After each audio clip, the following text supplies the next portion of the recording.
జోయాస్ proprietary ayurvedic medicine అందమైన ఒత్తైన చుట్టూ జోయాస్ తోనే సాధ్యం.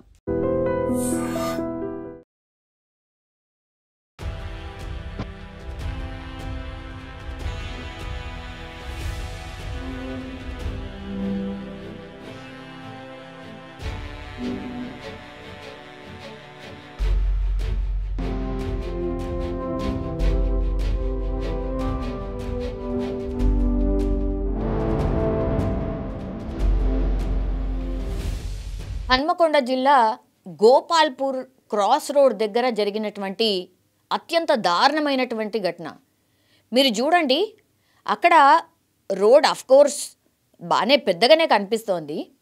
కానీ ఇప్పుడు ఈ పెళ్ళి వాహనం ఏదైతే ఉందో, ఈ పెళ్ళి వాహనానికి సంబంధించే చాలామంది ఆ పెళ్ళి వాహనంలో ఎక్కి వాళ్ళ సంబంధికుల మ్యారేజ్కి వెళ్ళి వస్తున్నారు.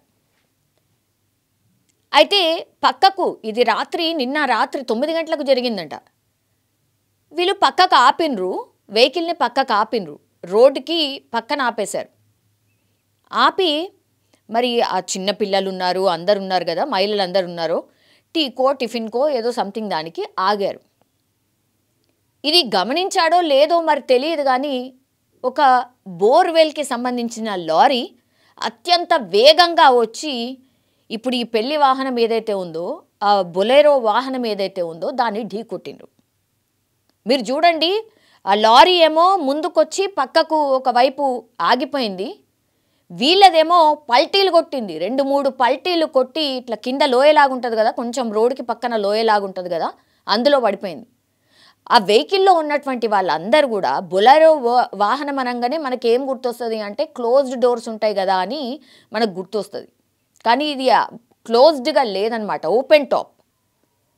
సో వీళ్ళందరూ కూడా మరి వాళ్ళ సంబంధికులదా లేకపోతే తక్కువకు వస్తుంది అని చెప్పి అందులో పోయినరా తెలియదు. వీళ్ళందరూ చిన్న పిల్లలు ఉన్నారు, మగవాళ్ళు ఉన్నారు, మహిళలు ఉన్నారు, అందరు ఉన్నారు. అందులో 15 మంది ఉన్నారు. అందులో ఈ లారీ ఢీకొట్టగానే పెద్ద శబ్దమై రావడమే కాదు, ఈ బొలెరో వాహనంలో ఎవరైతే వీళ్ళందరూ ఉన్నారో ఒక్కసారిగా ఆ వాహనం బయట పడిపోయినరు, చెల్లా చెదురుగా పడిపోయినరు. స్పాట్లో అక్కడే 14 ఏళ్ళ అమ్మాయి చనిపోయింది. మిగతా 2 అంబులెన్స్లో ఎక్కిచ్చే లోపలనే వాళ్ళు ప్రాణాలు కోల్పోయినరు. ఇంకో 5 పరిస్థితి అత్యంత విషమంగా ఉంది. ఎవరైనా ఊహించుంటారా, ఒక పెళ్ళికి వెళ్ళి వస్తున్నటువంటి వాహనం ఇట్లా యాక్సిడెంట్ అయ్యి కుటుంబాలు చెల్లాచెదరైపోయి గాయాల పాలై కొంతమంది చనిపోయి ఇంత విషాదకరంగా మారిపోతుందని వాళ్ళు కూడా ఊహించి ఉండరు. వీళ్ళందరూ కూడా సిద్దిపేటకి వెళ్ళి వస్తున్నారు, అంటే మ్యారేజ్ అంతా అయిపోయింది, ఇక వాళ్ళ ఇంటికి చేరుకుంటున్నారు. ఆ టైంలో జరిగినటువంటి సంఘటన ఇది. ఇప్పుడు వీళ్ళందరినీ కూడా ఎంజిఎం ఆసుపత్రికి తరలించిండ్రు. అందరికీ ఆల్మోస్ట్ అందరికీ గాయాలైనాయి.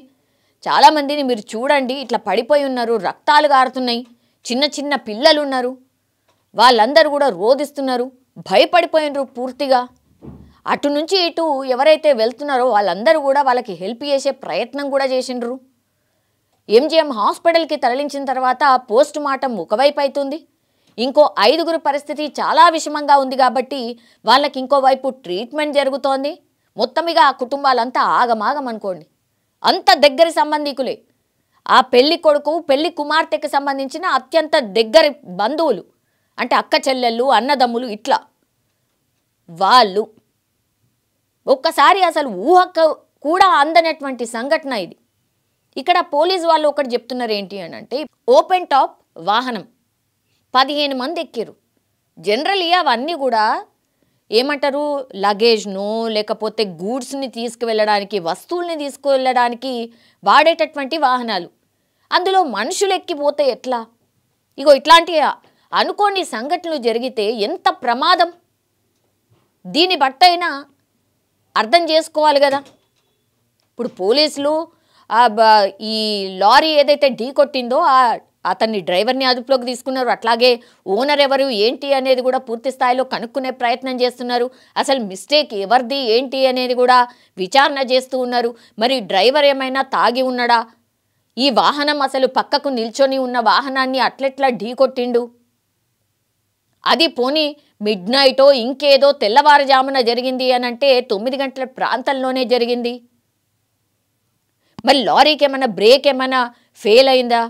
ఏం జరిగి ఉంటుంది ఈ సంఘటన? దీనికి సంబంధించి విచారణ అయితే పోలీసులు చేస్తున్నారు. అట్లాగే లారీ స్పీడ్ ఎంత ఉంది ఇదన్నీ కూడా విచారణ చేస్తున్నారు. మరి ఈ వెహికల్ అయినది కూడా రోడ్డుకి పక్కకు అంటే చాలా పక్కకు ఆపాల్సింది.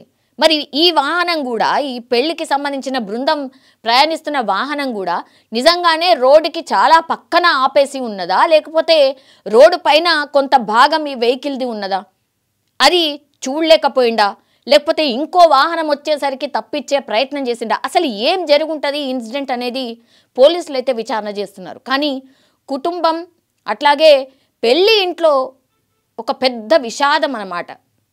ఎంతో సంతోషంగా మ్యారేజ్ వేడుక అయిన తర్వాత రిటర్న్ అవుతుంటే జరిగినటువంటి సంఘటన, ఒక్కసారిగా ఉలిక్కి పడినటువంటి సిచ్యువేషన్. ఇట్లాంటి సంఘటనలు జరగద్దు అని అంటే పెళ్లి బృందం ప్రయాణించి పెళ్లి బృందం దాంట్లో జరిగినటువంటి ఇన్సిడెంట్ కాబట్టి ఇదేదో అయ్యో పాపం అనుకోవాల్సింది కాదు. అది ఎవరు ప్రయాణించినా ఎట్లా ప్రయాణించినా ఎట్లాంటి యాక్సిడెంట్ అయినా కూడా ఇలా జరగకుండా ఉండాలంటే ఏం జాగ్రత్తలు తీసుకోవాలి అనేది కూడా మనం మాట్లాడాల్సిన పరిస్థితి. సో ఒక్కసారిగా విషాదం అయితే జరిగింది. పెళ్లికి సంబంధించిన బృందం ప్రయాణిస్తున్నటువంటి వాహనం పూర్తి స్థాయిలో ఒక రకంగా పల్టీలు కొట్టి అందులో ఉన్నటువంటి 3 స్పాట్లో చనిపోయి ఆ తర్వాత 5 ఇప్పుడు అత్యంత విషమంగా ఉన్నటువంటి సిచ్యువేషన్. చాలామందికి గాయాలయ్యాయి. వాళ్ళందరికీ కూడా ఎంజీఎం హాస్పిటల్లో ట్రీట్మెంట్ జరుగుతుంది. ఎంజీఎం హాస్పిటల్ దగ్గర చూడాలి మొత్తం ఈ బంధువులకు సంబంధించిన వాళ్ళందరూ వచ్చి ఒక రకంగా ఒక భయానకమైన సిచ్యువేషన్. ఏడ్చే వాళ్ళు ఏడుస్తున్నారు, ఏమవుతుంది లోపల తెలియట్లేదు. కొంతమంది చనిపోయారు కాబట్టి వాళ్ళ అంత్యక్రియలకు సంబంధించిన ఏర్పాట్లు సో ఆగమాగమన్నమాట. దయచేసి ప్రయాణం చేసేటప్పుడు చిన్న చిన్న జాగ్రత్తలే కానీ ఇట్లా పెను విషాదాల్ని తప్పించే అవకాశం ఉంటుంది. సో దయచేసి ఎవరు ప్రయాణం చేసినా జాగ్రత్తగా వెళ్ళండి, మీ ఇళ్లకు చేరుకోండి. నిజంగా ప్రస్తుతం ఉన్నటువంటి సమాజం దేనికి ప్రయారిటీ ఇస్తుంది? ఆర్థిక సంబంధాల చుట్టూ మాత్రమే తిరుగుతుంది. మళ్ళీ ఎన్నికలంగానే చాలా విరక్తి కలుగుతాను. మంచి అనిపిస్తుంది కదా, లేడీస్ కూడా ఛాలెంజింగ్ జాబ్స్ చేసినప్పుడు చాలా బాగుంటది. ట్రాఫిక్ అసిస్టెంట్స్ గా నియమించిన ట్రాన్స్జెండర్స్ అందరితో సాల్యూట్ చేయించుకుంటున్నారు. ఫుడ్ డెలివరీ ఇవ్వటానికి వెళ్ళినటువంటి డెలివరీ బాయ్ అనిల్ పై కళ్ళ ముందు